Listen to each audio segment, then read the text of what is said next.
Hello students. देखिए इस video में हम पढ़ने वाले हैं रिलेटिव वेलोसिटी। सो देखिए रिलेटिव वेलोसिटी क्या होती है। यहाँ पर हम रिलेटिव वेलोसिटी को पढ़ेंगे ओनली इन वन डायमेंशन। ठीक है कि अगर हमारे पास कोई ऑब्जेक्ट है, कोई दो ऑब्जेक्ट है जो कि एक ही डायरेक्शन में मूव कर रहे हैं, तो उस केस में हम रिलेटिव वेलोसिटी का कॉन्सेप्ट पढ़ेंगे।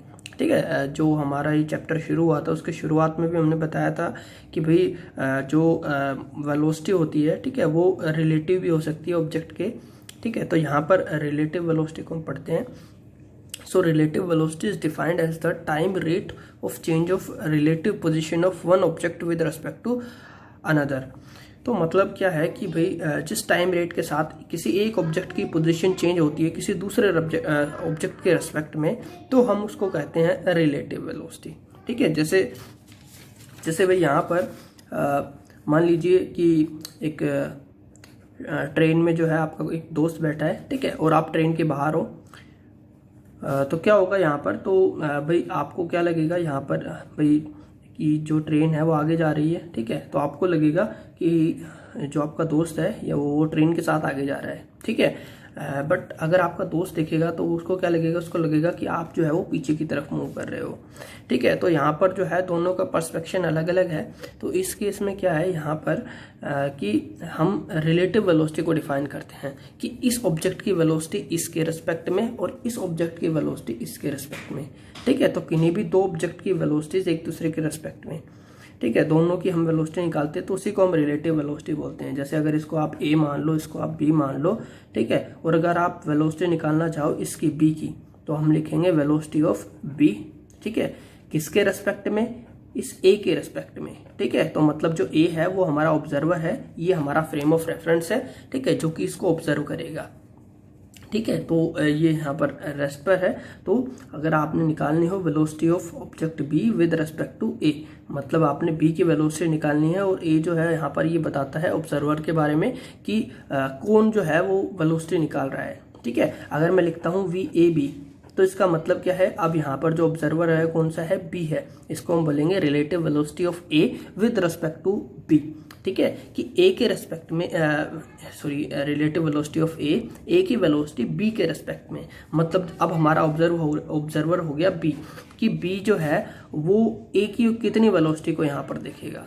ठीक है, तो ये जो है यहाँ पर रिलेटिव वेलोसिटी हो गई। ठीक है, या फिर हम इसको बी ए ना लेके हम ऑब्जेक्ट को 1-2 मान लेते हैं यहाँ पर। ठीक है, अगर हम 1-2 मानेंगे तो यहाँ पर अगर मुझे निकालनी हो 2 की वेलोसिटी, तो मैं क्या लिखूंगा, वेलोसिटी ऑफ 2 किसके रेस्पेक्ट में, 1 के रेस्पेक्ट में, 1 के रेस्पेक्ट में। ठीक है, अगर मैं लिखता हूँ वेलोसिटी ऑफ 1, तो मतलब ये क्या है, इसकी वेलोसिटी है, ये कितनी स्पीड से मूव कर रहा है, और किसके रेस्पेक्ट में, यहाँ पर ये 2 के रेस्पेक्ट में। ठीक है, ये यहाँ पर ग्राउंड है, यहाँ पर ये ग्राउंड है, ठीक है, जिस पर जो हमारी ट्रेन है और ये जो लड़का है ये खड़े हैं। तो अगर मैं लिखता हूँ वेलोसिटी ऑफ ऑब्जेक्ट 1 या ऑब्जेक्ट ए, तो velocity of A with respect to ground, तो मतलब क्या है, अब ए की वेलोसिटी हम पता कर रहे हैं ग्राउंड के रेस्पेक्ट में। ठीक है, तो ये यहाँ पर रिलेटिव वेलोसिटी जो है ये इसका कॉन्सेप्ट है। तो रिलेटिव वेलोसिटी बेसिकली हमें बताता है कि किसी एक ऑब्जेक्ट की जो पोजीशन है वो कितनी है किसी दूसरे ऑब्जेक्ट किसी एक ऑब्जेक्ट की वेलोसिटी कितनी है किसी दूसरे ऑब्जेक्ट के रेस्पेक्ट में। ठीक है, तो देखिए सबसे पहले हम इसका एक्सप्रेशन ड्राइव करेंगे, उसके बारे में हम इसके ऊपर डिटेल में बात करेंगे। So let's drive its expression. तो इसका एक्सप्रेशन ड्राइव करने के लिए हम क्या कर लेते हैं, हम कंसिडर करते हैं 2 ऑब्जेक्ट ए एंड बी। हमारे पास 2 ऑब्जेक्ट है, फर्स्ट ऑब्जेक्ट है ए एंड सेकंड ऑब्जेक्ट है हमारे पास B, moving with uniform velocity v1 and v2।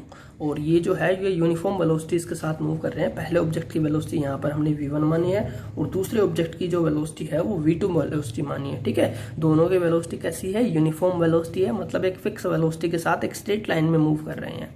ठीक है, एक फिक्स वेलोसिटी के साथ, लेकिन v1 वेलोसिटी अलग होगी और v2 अलग होगी, बट दोनों जो है यहाँ पर एक यूनिफॉर्म वेलोसिटीज यहाँ पर होगी। Along parallel straight track in the same direction. ठीक है, तो एक सेम डायरेक्शन के अंदर ये जो है मूव कर रहे हैं। सो लेट मान लेते हैं यहाँ पर x01 and x02 be their displacement from origin at t equals to 0। हम यहाँ पर मान लेते हैं x01 और x02 जो है वो बेसिकली डिस्प्लेसमेंट है फ्रॉम द ओरिजिन। ठीक है, कि ओरिजिन से जब टाइम यहाँ पर 0 है, जब उन्होंने बिल्कुल दौड़ना शुरू किया है, ठीक है, जब उन्होंने चलना शुरू किया है, तो उस समय जो है उनकी जो इनिशियल पोजीशन है वो ये यहाँ पर है। ठीक है, और कुछ टाइम बाद टी टाइम बाद उनकी जो पोजीशन है वो यहाँ पर हो जाती है x1 और x2। तो देखिए इसको समझते हैं। तो सबसे पहले तो यहाँ पर आप देखिए मैंने जो है इनके ऊपर ये जो है एक एरो सिंबल का यूज़ किया हुआ है, x के ऊपर या v के ऊपर एक एरो सिंबल का यूज़ मैंने यहाँ पर किया हुआ है। तो देखिए ये जो एरो है ये क्या शो करता है, ये एरो बेसिकली यहाँ पर ये शो करता है कि जो वेलोसिटी है वो एक वेक्टर क्वांटिटी है। ठीक है, इसको आप डिटेल में पढ़ेंगे वेक्टर वाले चैप्टर में। ठीक है, अभी आप अगर ये एरो ना भी लगाए तो कोई प्रॉब्लम नहीं है।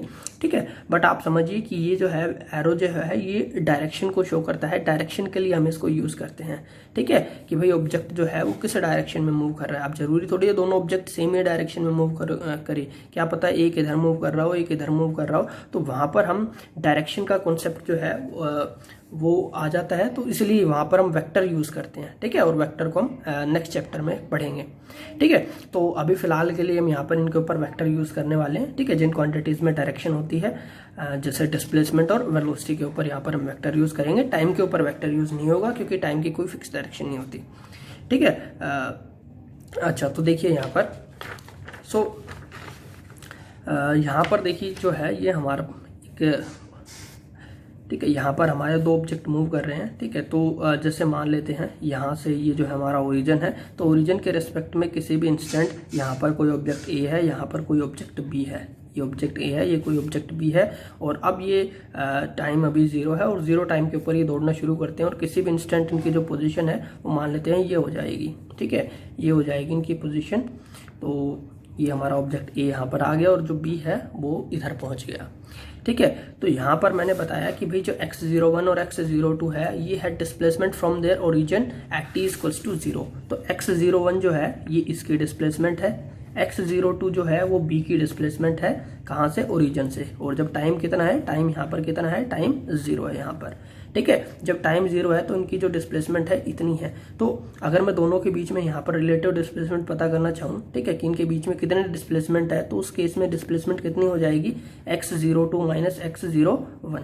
ठीक है भाई, इतनी में से अगर हम इतनी माइनस कर दे तो यहाँ पर जो ए बी है दोनों के बीच में ये डिस्प्लेसमेंट हो जाएगी। फिर अब टाइम t बाद ये जो a ऑब्जेक्ट है ये मूव करके यहाँ पर पहुँच गया है। ठीक है, तो इसकी पोजीशन जो है वो मान लेते हैं कितनी, अभी यहाँ पर ये हो गई है x1। ठीक है, ये पोजीशन यहाँ पर इसकी हो गई है x1। सो x1 और x2 जो है वो डिस्प्लेसमेंट है उनकी एट टाइम t टाइम के ऊपर, जबकि जो x2 है वो यहाँ पर इस b ऑब्जेक्ट की डिस्प्लेसमेंट है। ठीक है, कि भाई जब टाइम t था, जब टाइम 0 था उस समय a जो था वो यहाँ पर था, तो ओरिजिन के रेस्पेक्ट में उसकी डिस्प्लेसमेंट थी x01, b यहाँ पर है, ओरिजिन के रेस्पेक्ट में उसकी डिस्प्लेसमेंट है x02, और कुछ टाइम बाद ये दोनों मूव करके दौड़ के यहाँ पर, ठीक है, एक v1 वेलोसिटी के साथ गया, एक v2 वेलोसिटी के साथ गया, तो यहाँ पर एक ऑब्जेक्ट यहाँ पर पहुँच गया। ठीक है, अभी भी ये v1 वेलोसिटी के साथ मूव करेगा और एक ऑब्जेक्ट यहाँ पर पहुँच गया, ये v2 वेलोसिटी के साथ मूव कर रहा है। ठीक है, तो यहाँ पर इसकी जो डिस्प्लेसमेंट है ओरिजिन से वो हमने मान ली x1, और इसकी जो डिस्प्लेसमेंट है ओरिजिन से वो हमने मान ली x2 at a time t। कितने टाइम पर, टाइम यहाँ पर t है। ठीक है, t टाइम के ऊपर। ओके, सो अब देखिए इस केस में यहाँ पर तो ये आपको समझ में आ गया होगा। ठीक है, x01 और x202 क्या है, उनकी इनिशियल डिस्प्लेसमेंट है जब टाइम 0 होता है, उनकी इनिशियल डिस्प्लेसमेंट है ओरिजिन से जब टाइम हमारा 0 है, जबकि x1 और x2 जो है उनकी डिस्प्लेसमेंट है जब टाइम t हो गया है, कुछ टाइम बाद जब वो दौड़ गए हैं या मूव करके गए हैं। ठीक है, तब यहाँ पर जो इनकी पोजीशन है वो कितनी है, x1 और x2 है with respect to origin at time t। Okay, तो यहाँ पर देखिए फर्स्ट में हम क्या करेंगे, यहाँ पर निकालेंगे डिस्प्लेसमेंट, निकालेंगे कि t टाइम पर इनका डिस्प्लेसमेंट कितना हुआ है। तो भाई यहाँ पर सबसे पहले अगर मैं बात करता हूँ ऑब्जेक्ट a की, इस ऑब्जेक्ट की मैं बात कर रहा हूँ। ठीक है, तो देखिए सबसे पहले उसकी जो इनिशियल डिस्प्लेसमेंट ये कितनी थी, x01। अभी तक ये रेस्ट में था, टाइम 0 था। ठीक है, ओरिजिन के रिस्पेक्ट में ये जो डिस्प्लेसमेंट है ये हमने मानी x01। तो मैं इसकी जो ये डिस्प्लेसमेंट है x1 ये पता करना चाहता हूँ ये कितनी होगी। ठीक है, ये x1 जो है इसकी t टाइम पर इसकी डिस्प्लेसमेंट कितनी होगी, तो देखिए आप ये कितनी हो जाएगी, ये तो हो गई। ठीक है, x01 इतनी तो हो गई, अब हमें इतनी डिस्प्लेसमेंट और निकालनी है। तो इसके लिए मैं क्या करूँगा, भाई ये यूनिफॉर्म वेलोसिटी के साथ मूव करके गया है और t टाइम में यहाँ से यहाँ तक पहुँचा है। ठीक है, ये यूनिफॉर्म वेलोसिटी के साथ मूव करके गया है, यूनिफॉर्म वेलोसिटी v1 के साथ मूव करके गया है और t टाइम में यहाँ से यहाँ पहुँच गया, तो इसने कितनी डिस्प्लेसमेंट कवर करी होगी। तो सिंस ये यूनिफॉर्म मोशन है और यूनिफॉर्म मोशन में हम डायरेक्ट फॉर्मूला लगा सकते हैं that velocity equals to displacement upon time. तो यहाँ पर डिस्प्लेसमेंट कितनी हो जाएगी, वेलोसिटी इंटू टाइम। तो इतने कितनी डिस्प्लेसमेंट कवर करी होगी, ये वाली जो डिस्प्लेसमेंट है कितनी हो जाएगी, v1 वेलोसिटी के साथ मूव करके गया और t यहाँ पर टाइम है, तो ये कितनी हो जाएगी v1t। v1t जो है ये वाली डिस्प्लेसमेंट हो जाएगी, ठीक है, कि ऑब्जेक्ट ए से जो है वो यहाँ से यहाँ तक पहुंचा है, तो ये उसने डिस्प्लेसमेंट कितनी कवर करी है, तो जितनी वो वेलोसिटी के साथ मूव करके गया है मल्टीप्लाई बाय टाइम, तो वहां से हमें मिल जाएगी इसकी डिस्टेंस, ठीक है। सो ये हो जाएगी प्लस v1t, ठीक है भाई। तो x1 हमारे पास आ गया, x1 that is displacement of object A at time t, that is equals to initial displacement जो थी प्लस में वेलोसिटी इनटू टाइम, ये वाली जो डिस्प्लेसमेंट ये कवर करेगा टी टाइम के अंदर। सिमिलर मैनर से हम निकाल सकते हैं यहाँ पर x2, तो x2 जो है वो ये वाली डिस्प्लेसमेंट है, तो इसके लिए जो है ये बी ऑब्जेक्ट के लिए हम निकाल रहे हैं, तो जो बी ऑब्जेक्ट है उसकी इनिशियल पोजीशन यहाँ पर थी x02, ठीक है, और उसके बाद वो यहाँ से यहाँ तक, ठीक है, यूनिफॉर्म वेलोसिटी v2 के साथ मूव करके गया और t टाइम में यहाँ से यहाँ तक पहुँच गया है, तो ये इसकी डिस्प्लेसमेंट कितनी हो जाएगी, v2 वेलोसिटी के साथ मूव करके गया है और t टाइम में यहाँ तक पहुंचा है, तो कितनी हो जाएगी v2 इंटू टी। तो यहाँ पर हमारे पास आ जाएगा x2 that is x02 plus v2 into T, और सिंस ये वेक्टर क्वांटिटी है तो यहाँ पर हम डायरेक्शन का जो है यहाँ पर ध्यान रखेंगे, तो यहाँ पर मैंने सबके ऊपर वेक्टर लगा दिया यहाँ पर, ठीक है, इसको हम वेक्टर बोलते हैं। तो हमारे पास यहाँ पर अभी आप देखिए हमारे पास x1 आ गया, x2 आ गया, ठीक है, दोनों को हमने निकाल लिया। फिर मैं क्या करता हूँ, मैं यहाँ पर सब्ट्रैक्ट कर देता हूँ 2 को 1 में से, ठीक है, इक्वेशन 2 को इक्वेशन 1 में से मैं सब्ट्रैक्ट कर देता हूँ। तो देखिए यहाँ पर x2 माइनस x1, ठीक है, यहाँ पर x2 में से x1 माइनस हो गया, फिर यहाँ पर जो 2 है वो है x02 minus v2t, sorry x02 plus v2t minus x01 and v1t, ठीक है। तो यहाँ पर इसमें से इक्वेशन 2 को इक्वेशन 1 में से मैंने माइनस कर दिया है डायरेक्ट यहाँ पर, ठीक है। अब देखिए मैं इसको किस तरह से लिख सकता हूँ, यहाँ पर देखिए यहाँ पर x02 है और ये माइनस है x01, तो मैं इसको लिख सकता हूँ दोनों को साथ में x02 माइनस x02 माइनस, यहाँ पर ये देखिए x02 माइनस x01, ठीक है। फिर ये हो गया v2t प्लस v2t और यहाँ पर इसको मैं मल्टीप्लाई करूँगा तो ये क्या आ जाएगा माइनस v1t, तो ये हो जाएगा माइनस v1t, ठीक है। सो ये जो है आप इस तरह से समझें कि भाई मैंने यहाँ पर माइनस जो है वो अंदर मल्टीप्लाई कर दिया, so minus x0 this is x01, ठीक है, माइनस x01, इसको एक बार देखिए फिर से x02 plus v2t minus x01 और माइनस इससे मल्टीप्लाई होगा तो माइनस v1 इंटू टी, ठीक है। कुछ नहीं किया है, सिंपल मैंने इक्वेशन 2 को इक्वेशन 1 में से सब्ट्रैक्ट किया है, ठीक है, ये थोड़ी सी यहाँ पर राइटिंग मिस्टेक है। तो यहाँ पर देखिए आप x2 माइनस x1 ये कितना हो जाएगा x02 माइनस x01, ठीक है, इन दोनों को मैंने यहाँ पर साथ में लिख लिया है। फिर v2t माइनस v1t, तो दोनों में t यहाँ पर कॉमन आ जाएगा, तो t कॉमन आ गया और v2 माइनस v1 बच गया यहाँ पर, ठीक है। सो v2 minus v1 into T. अब यहाँ पर जो है x2 माइनस x1 जो है इसको मैं कंसिडर कर लेता हूँ, दिस इज x0, ठीक है, this is x2 minus x1, इसको हमने x मान लिया, और x02 माइनस x01 है, x02 माइनस x01 इसको मैं कंसिडर कर लेता हूँ x0, ठीक है। x02 माइनस x01 क्या हो जाएगा, ये बेसिकली यहाँ पर इसमें से जब आप इतनी डिस्प्लेसमेंट माइनस करोगे तो ये जो है दोनों ऑब्जेक्ट के बीच में जो इनिशियल डिस्प्लेसमेंट थी वो आ जाएगी, ठीक है। इसको मैंने कंसिडर किया है यहाँ पर x0, so x0 is the initial displacement of object b with respect to a at t equals to 0, कि जब टाइम 0 था तो ये b की डिस्प्लेसमेंट थी a के रेस्पेक्ट में, ठीक है, कि b a से कितना दूर है, तो ये x0 दूर हमने मान लिया, इतना दूर है ये, ठीक है। सिमिलरली x2 माइनस x1 इसको हम कंसिडर कर लेते हैं x, तो यहाँ पर मैं इस इक्वेशन में x2 माइनस x1 को रिप्लेस कर दूंगा x से, और x02 माइनस x01 इसको मैं रिप्लेस कर दूंगा x0 से, ठीक है, तो ये एक्स नोट आ जाएगा plus V1 minus V2 into T, plus V1 minus V2 into T. यहाँ पर फिर इसको एक्स नोट को मैं उधर ले जाऊंगा। ठीक है, अभी देखिए यहाँ पर ये आ गया X minus x nought equals to V2 minus V1 into T, और टी जो है इसको हम यहाँ पर डिवाइड कर देते हैं। So x minus x naught divided by t equals to V2 minus V1। अब यहाँ पर देखिए जो एक्स नोट है वो तो बेसिकली इनिशियल डिस्प्लेसमेंट है, तो ये तो कांस्टेंट है। ठीक है, ये फिक्स रहेगी कि जो इनिशियल डिस्प्लेसमेंट है वो तो चेंज नहीं होगी, लेकिन क्या होगा इनके बीच में जो रिलेटिव डिस्प्लेसमेंट है ये तो हमेशा हर टाइम पे चेंज होती रहेगी, जो कि हमने एक्स मानी है। ठीक है, तो यहाँ पर जो एक्स नोट है, ठीक है, वो कांस्टेंट रहेगा, बट एक्स जो है वो यहाँ पर चेंज हो जाएगा। ठीक है, चेंज होता रहेगा, इनके बीच की रिलेटिव डिस्प्लेसमेंट है। तो बेसिकली ये हमें मिल गई relative displacement between A and B. ठीक है, और divided by time. So relative displacement divided by time, that is हो गया ये हमारे पास क्या मिल गया, ये हमें मिल गया रिलेटिव डिस्प्लेसमेंट मिल गया। ठीक है, ये क्या है, ये क्वांटिटी यहाँ पर है time rate of change of relative position. ठीक है, ये क्या है, time rate of change of relative position. तो यहाँ पर इसको क्या है, यही हमने बताया था time rate of change of relative position. ये क्या है, यही हमारे पास रिलेटिव वेलोसिटी है। तो ये क्या है, ये हमारे पास फॉर्मूला आ गया रिलेटिव वेलोसिटी का। ठीक है, तो देखिए एक बार फिर से इसको देख लीजिए। सो यहाँ पर सबसे पहले हमने फर्स्ट इक्वेशन को ड्राइव किया, दैट इज x1 की जो ऑब्जेक्ट की जो पोजीशन है टी टाइम के ऊपर वो कितनी हो जाएगी, उसकी initial displacement plus v1 velocity के साथ मूव करके गया मल्टीप्लाई बाय टाइम t, तो टी टाइम में उसने इतनी डिस्प्लेसमेंट कवर करी। ठीक है, सिमिलरली हमने x2 निकाल लिया, x0 टू जो थी वो इनिशियल डिस्प्लेसमेंट थी जब टाइम 0 था, और फिर वो v2 वेलोसिटी के साथ टी टाइम के लिए मूव किया, तो उसने कितनी डिस्प्लेसमेंट कवर करी, v2 इंटू टी। यहाँ पर फिर हमने इक्वेशन 2 को इक्वेशन 1 में से सब्ट्रैक्ट कर दिया और हमारे पास ये रिजल्ट आ गया। फिर मैंने x2 माइनस x1 को मान लिया x, और x02 माइनस x01 को कंसिडर कर लिया x नोट, और यहाँ पर सेम है। तो यहाँ से हमें रिजल्ट मिल गया x minus x naught divided by T.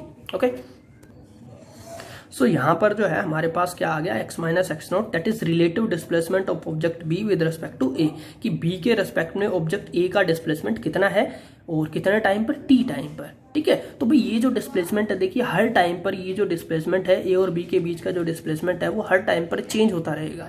ठीक है, ऐसा नहीं है कभी भी ये कांस्टेंट रहेगा भाई, हर टाइम पर इन दोनों के बीच की जो डिस्प्लेसमेंट है वो चेंज होती रहेगी, क्योंकि ए की वेलोसिटी अलग है और बी ऑब्जेक्ट की वेलोसिटी अलग है। ठीक है, तो दोनों के बीच में ये जो डिस्प्लेसमेंट है ये हमेशा चेंज होता रहेगा। और यहाँ पर है हमारे पास v2 माइनस v1, तो डिस्प्लेसमेंट अपॉन टाइम ये हमारे पास होता है वेलोसिटी। ठीक है, तो relative displacement divided by time, ये क्या हो गया, रिलेटिव वेलोसिटी। सो इसको हम लिख सकते हैं relative velocity of object B with respect to object A. ठीक है, कितने टाइम पर, टी टाइम पर, कि जो b की वेलोसिटी है a के रेस्पेक्ट में। सो ये आ गया हमारे पास v2 माइनस v1, और इसको मैं लिख सकता हूँ relative velocity of object b। ठीक है, तो b को मैंने यहाँ पर 2 लिख दिया विद रिस्पेक्ट टू 1, तो v21 यहाँ पर। ठीक है, या आप vba भी लिख सकते हैं। ठीक है, तो जैसे आप समझे यहाँ पर। So relative velocity of object b that is 2 with respect to object a that is 1, तो relative velocity of object 2 with respect to object 1 is equals to v2 minus v1। ठीक है, तो ये हमारे पास रिक्वायर्ड एक्सप्रेशन आ गया for relative velocity.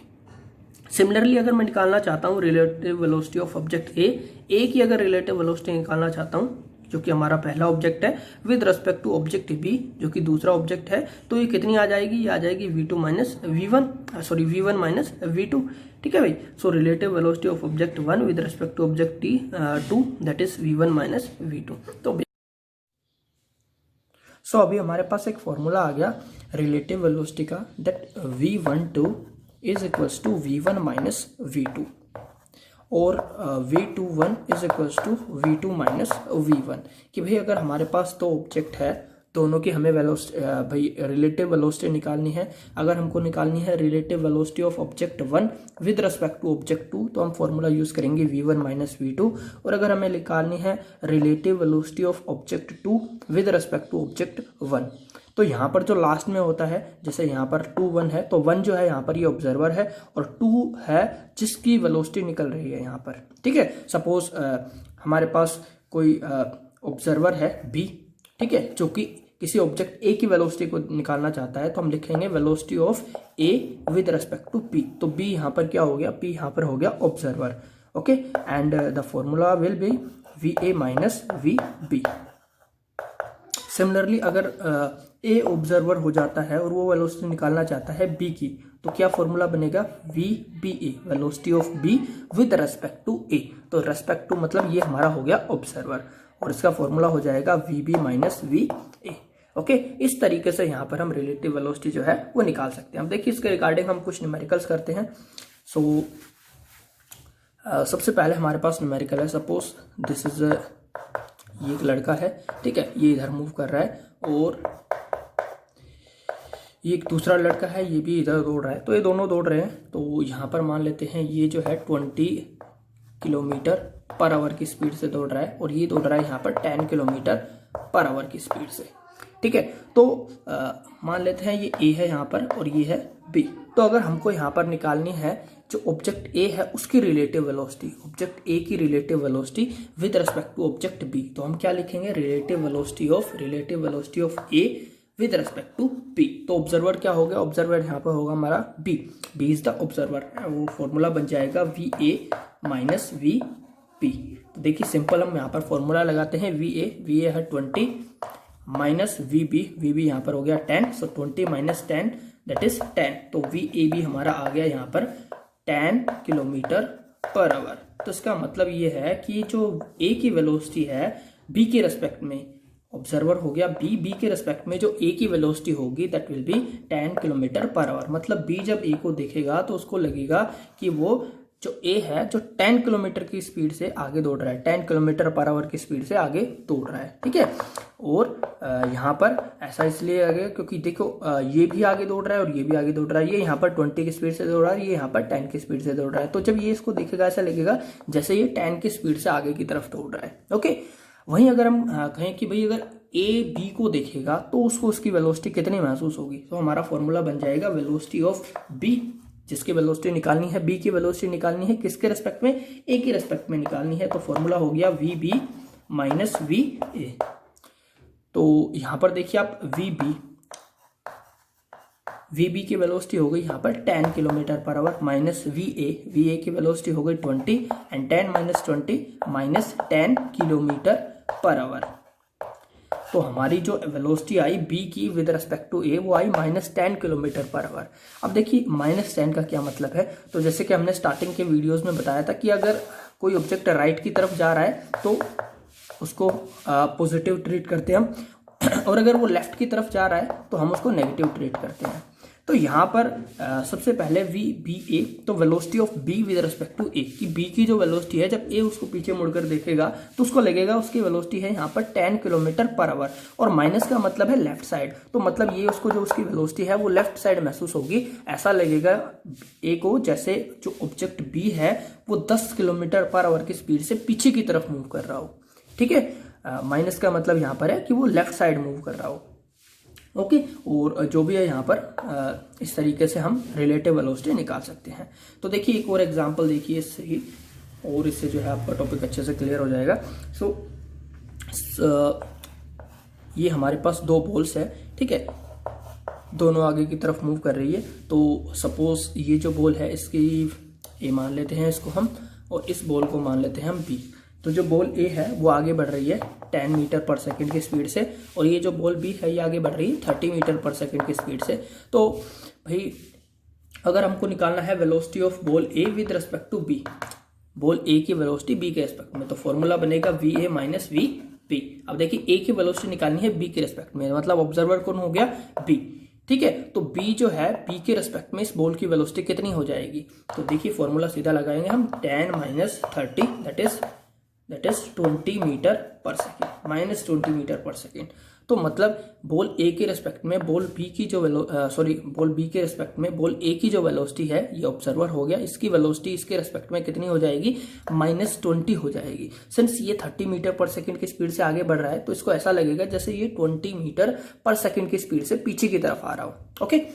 Similarly अगर मुझको निकालना हो velocity of B with respect to A, कि जब ए बी को देखेगा, ठीक है, या ए बॉल के रिस्पेक्ट में जो बॉल बी है उसकी वेलोसिटी कितनी है, तो फॉर्मूला बनेगा we B minus we A, और यहाँ पर वी बी हो गया 30 minus 10, so this is 20 metre per second. तो मतलब बॉल बी की जो वेलोसिटी है इस ए बॉल के रिस्पेक्ट में बॉल बी की वेलोसिटी ए के एस्पेक्ट में, तो ऑब्जर्वर हो गया ए के एस्पेक्ट में इसकी जो वेलोसिटी है वो होगी 10 मीटर पर सेकंड। और ऐसा इसलिए होगा क्योंकि जो बॉल ए है वो खुद यहाँ पर 10 मीटर पर सेकंड की स्पीड से आगे बढ़ रही है और ये 30 मीटर पर सेकंड की स्पीड से आगे बढ़ रही है। तो इस बॉल को ऐसा लगेगा जैसे ये जो बॉल है ये 20 मीटर पर सेकंड की स्पीड से आगे जा रही हो।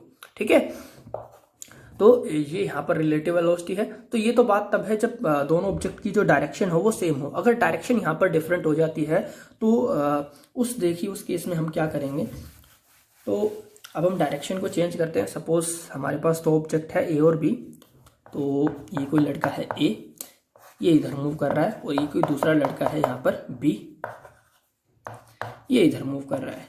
दोनों की डायरेक्शन अपोजिट है। मान लेते हैं ये यहाँ पर 10 किलोमीटर पर आवर की स्पीड से उधर दौड़ रहा है और इसको मान लेते हैं ये 20 किलोमीटर पर आवर की स्पीड से उस तरफ दौड़ रहा है। ठीक है, तो ये लेफ्ट साइड मूव कर रहा है, यहाँ पर राइट साइड मूव कर रहा है। अब यहाँ पर देखिए आपको डायरेक्शन का ध्यान रखना होगा, फॉर्मूला हमारा सेम वही लगेगा। सिर्फ आप इतना याद रखिए कि भाई अगर वो लेफ्ट साइड मूव करेगा तो वहाँ पर हम उसको लेंगे नेगेटिव। ठीक है, लेफ्ट साइड मूव करेगा तो उसकी वेलोसिटी को हम लेंगे नेगेटिव, और अगर वो राइट साइड मूव कर रहा है तो उसकी वेलोसिटी वहाँ पर होगी पॉजिटिव। तो ये राइट साइड मूव कर रहा है, इसकी वेलोसिटी होगी पॉजिटिव। जो लेफ्ट साइड मूव करेगा उसकी वेलोसिटी आपको लेनी है नेगेटिव। सो यहाँ पर अगर हमको निकालनी है velocity of A with respect to B, कि जब बी ए को देखेगा तो उसको उसकी वेलोसिटी कितनी महसूस होगी, तो वहाँ पर हम फॉर्मूला यूज करेंगे वी ए बी वाला। सो वी ए बी यहाँ पर हो गया velocity of A minus velocity of B, और यहाँ पर ए की वेलोसिटी हो गई 10 माइनस बी की वेलोसिटी हो गई 20 माइनस 20। तो ये कितना हो गया, so 10 minus minus plus 20, so 30 kilometre per hour. तो देखिए यहाँ पर velocity of A with respect to B हमारे पास आ गई 30 किलोमीटर पर आवर। मतलब जब हमारा बी जो ऑब्जेक्ट है ये ए को देखेगा तो इसको इसकी वेलोसिटी कितनी महसूस होगी, इसकी वेलोसिटी महसूस होगी 30 kilometre per our.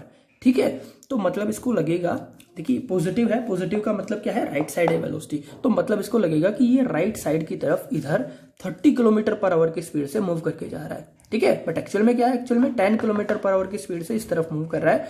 But since L इधर जो हमारा बी ऑब्जेक्ट है ये इधर मूव कर रहा है और ए ऑब्जेक्ट इधर मूव कर रहा है, तो इसको लगेगा ये जो इसकी वेलोसिटी है वो काफी तेज है और ये अबाउट 30 किलोमीटर पर आवर है यहाँ पर। ठीक है, तो ये इसको 30 किलोमीटर पर आवर की स्पीड से आगे की तरफ जाता हुआ यहाँ पर दिखाई देगा। ठीक है, और आपको ऐसा दिखाई भी देता होगा कि भाई जैसे कभी आप किसी बस में या ट्रेन में बैठे हैं और अपोजिट साइड में जो गाड़ियां जा रही है, ठीक है, तो उनकी जो वेलोसिटी है वो आपको काफी तेज महसूस होती है। तो वो वही है, वो जो वेलोसिटी आपको महसूस होती है वो रिलेटिव वेलोसिटी होती है, और रिलेटिव वेलोसिटी इस तरीके से हम यहाँ पर निकालते हैं।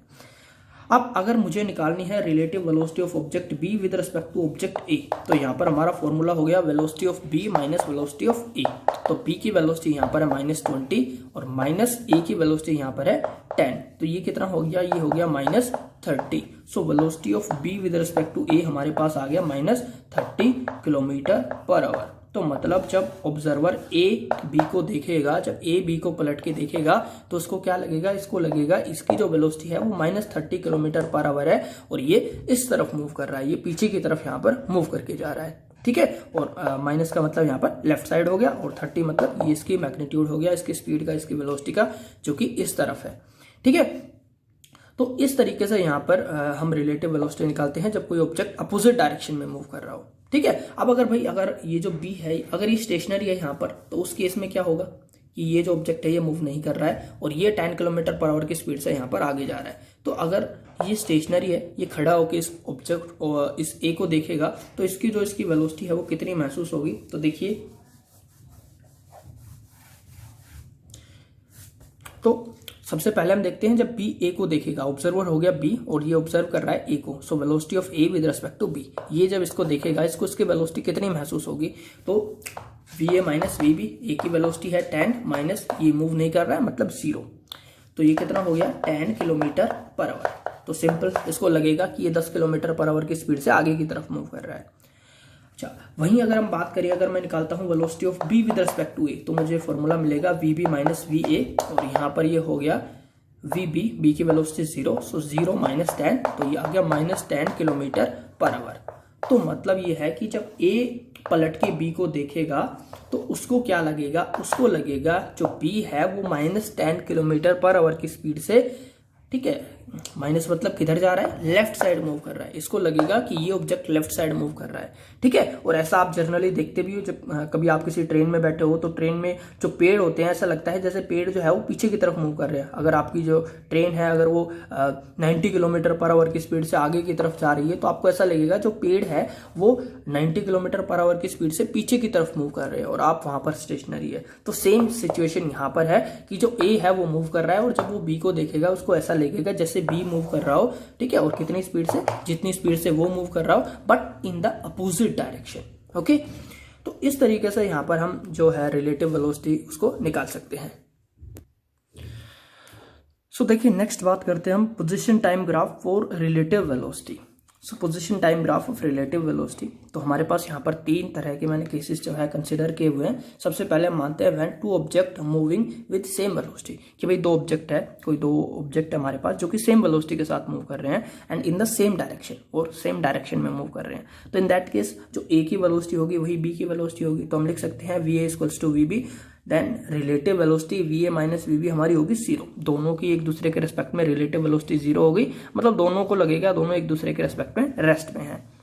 सो 2 object will remain always constant distance apart which is equals to the relative distance between them initially. तो देखिए ये हमारे पास ऑब्जेक्ट ए है, इसकी जो इनिशियल पोजीशन थी वो x01 थी, और ये हमारा दूसरा ऑब्जेक्ट है, इसकी इनिशियल पोजीशन है x02, और टाइम 0 पे दोनों मूव करना शुरू करते हैं। दोनों के बीच में जो इनिशियल डिस्प्लेसमेंट है वो है x02 माइनस x01, और सिंस दोनों की रिलेटिव वेलोसिटी सेम है तो दोनों सेम वेलोसिटी से मूव करेंगे, और दोनों के बीच में ये जो डिस्प्लेसमेंट है ये हमेशा इतना ही बना रहेगा, ये कभी चेंज नहीं होगा, ठीक है। तो इस तरीके से यहाँ पर ये स्ट्रेट लाइन ग्राफ मतलब यूनिफॉर्म मोशन को शो कर रहा है, ये भी यूनिफॉर्म मोशन है, और दोनों यूनिफॉर्म वेलोसिटी के साथ सेम स्पीड से सेम डायरेक्शन में मूव करते जा रहे हैं, और दोनों के बीच में जो डिस्टेंस होगा वो हमेशा बराबर होगा, ठीक है। और अगर दोनों सेम पॉइंट से शुरू करते हैं चलना तो दोनों का जो ग्राफ है वो ओवरलैप करेगा, जो ए का ग्राफ है वो भी इसी के ऊपर आ जाएगा, ठीक है, अगर दोनों सेम पोजीशन से मूव करना शुरू करते हैं तो। सेकेंड केस है if V B is greater than V A. तो अब अगर ये जो बी ऑब्जेक्ट है इसकी वेलोसिटी ज्यादा है और ए की वेलोसिटी कम है, तो देखिए क्या होगा, तो जो बी है उसका स्लोप ज्यादा होगा, क्योंकि भाई पोजीशन टाइम ग्राफ का जो स्लोप है वो हमें बताता है यहाँ पर वेलोसिटी के बारे में, तो ज्यादा वेलोसिटी मतलब ज्यादा स्लोप, तो इसका स्लोप ज्यादा हो गया यहाँ पर। और ए का यहाँ पर ए का तो उतना ही है, ए पे कोई इफेक्ट नहीं हुआ है, तो सिंस इसकी वेलोसिटी ज्यादा हो गई तो उस केस में क्या होगा, so relative separation increase by the amount V B minus we A every second. तो हर सेकेंड जो रिलेटिव सेपरेशन होगा इन दोनों के बीच में, वो since relative velocity V B minus we A हो जाएगी, तो हर सेकेंड इनके बीच का जो सेपरेशन है वो इतना बढ़ता जाएगा, ठीक है। सो इतने अमाउंट से यहाँ पर इनके बीच का जो सेपरेशन है वो यहाँ पर बढ़ता जाएगा। सो position time graph equally moves apart, ठीक है। तो इसकी वेलोसिटी ज़्यादा है तो ये हमेशा इनके बीच की जो डिस्टेंस है वो बढ़ती जाएगी, जैसे जैसे ये मूव करेंगे इनके बीच की जो डिस्टेंस है वो बढ़ती जाएगी, ओके। अच्छा, नेक्स्ट हम बात करें when V A is greater than V B. तो यहाँ पर जब वी ए है, V A is greater than V B, कि जो ए की वेलोसिटी ज़्यादा है बी की वेलोसिटी कम है, तो उस केस में क्या होगा, उस केस में भाई इन दोनों के बीच में जो रिलेटिव सेपरेशन है, देखिए ए की वेलोसिटी ज़्यादा है तो ए का यहाँ पर स्लोप ज़्यादा हो गया, बी की वेलोसिटी अभी उतनी है तो बी की वेलोसिटी हमने उतनी ली है, तो इसका स्लोप बढ़ गया, तो क्या हो गया, जो ए की वेलोसिटी काफ़ी ज़्यादा है तो ये धीरे धीरे इसके नज़दीक आता जाएगा बी के, और एक टाइम आएगा जहाँ पर ये दोनों मीट करेंगे, ठीक है। तो यहाँ पर हमें मिलेगा time of meeting time axis पर, और हमें मिलेगा position of meeting position axis के ऊपर, और उसके बाद जो ए है वो बी से और ज़्यादा दूर होता चला जाएगा यहाँ पर, ठीक है। जितना टाइम आगे बढ़ेगा जो ए है वो बी से दूर होता चला जाएगा।